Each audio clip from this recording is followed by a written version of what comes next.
Hi, everyone. I'm Debilyn Molineaux, and welcome to What I Found in the Epstein Files. Around the middle of January, I started doing a daily post on Facebook about, remember the Epstein Files? Oh, this is the Epsteinth time. Another Epstein distraction, because there was just so much going on from the US government, from the United States president, that was trying to distract us from the Epstein Files release that was coming. And so when it dropped on January 30th with the additional 3 million files, I decided to, in my spare time, because, why isn't it fun to dig through the Department of Justice website, their very broken search engine, and start reading what I could find and then reporting it out to my colleagues on Facebook. And now it's extending into the podcast world. So this is going to be just a short kind of daily or twice a week update that just talk about my personal experience, a little commentary, and what we can factually see and what we can factually not see in the Epstein files that are now public. So welcome.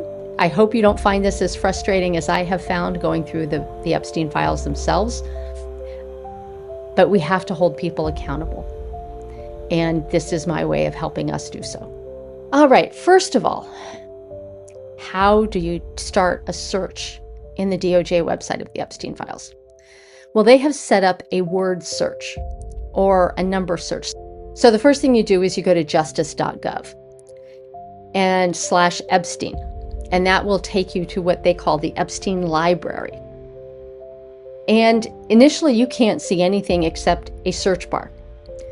So for fun, I went in a couple of times and I searched Donald Trump.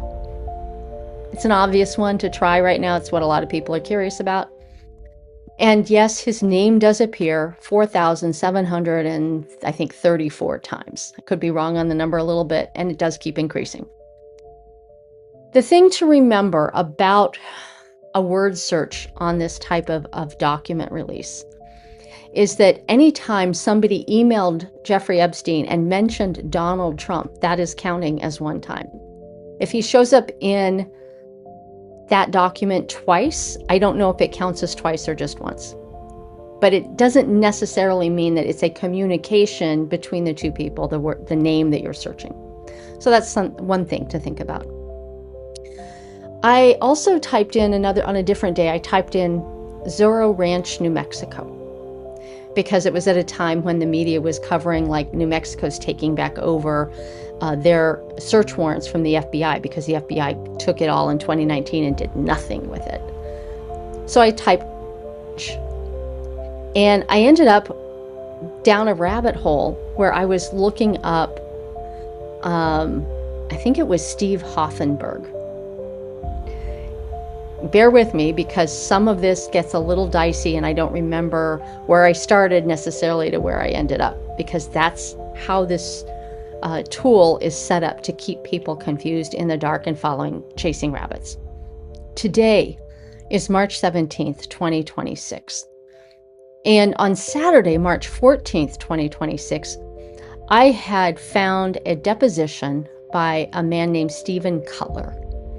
Cutler, and it was listed as Exhibit 7 as part of a larger lawsuit between the United States Virgin Islands and JP Morgan Chase. To be honest, I don't remember how I landed on this deposition. I did some search, I do search terms, and then I start reading through documents, and things that are not blacked out or not like random gossipy emails, I stop and I read. This was a deposition. It looked important. I opened it up. It was 31 pages. Awesome. I can read 31 pages of legal stuff easy.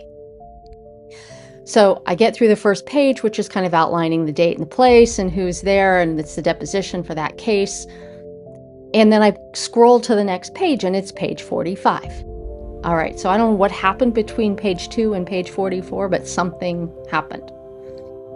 I'd read page 45, 46, and 47. Okay, standard kind of question and answer stuff going on about JP Morgan Chase and their relationship with Jeffrey Epstein. And then from page 45, it skips to page 212. The last page I could read of this deposition is labeled page 258.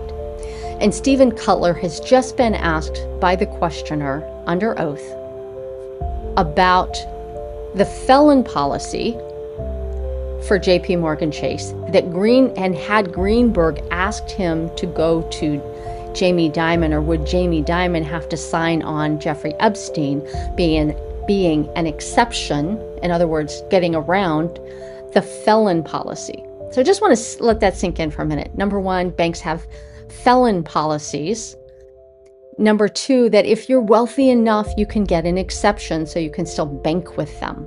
Today, on Tuesday, March 17th, I thought, I wonder if I can find this deposition in some other filing, in some other public record somewhere. And so I did some more digging. And in all of the places where I can find records of public documents from court cases, including this one, only 31 pages are available. So I don't know what the hell's on these other 200 plus pages that are missing, but it's got to be a doozy.